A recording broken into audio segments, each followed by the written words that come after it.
નવસારી બીચના રોજ નીકળનારી ભગવાન શ્રી જગન્નાથજીની રથયાત્રા અન્વયે પોલીસ તંત્ર દ્વારા શહેરના કુંભારવાડા વિસ્તારમાં ફૂટ પેટ્રોલિંગ હાથ ધરાયું હતું.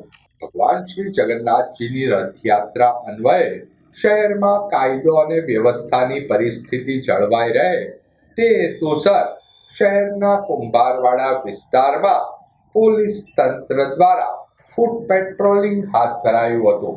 ફૂટ પેટ્રોલિંગ દરમિયાન સ્થળ સ્થિતિનું નિરીક્ષણ કરાયું હતું.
હા હવે લાગ્યો મહેનત ના કરશે.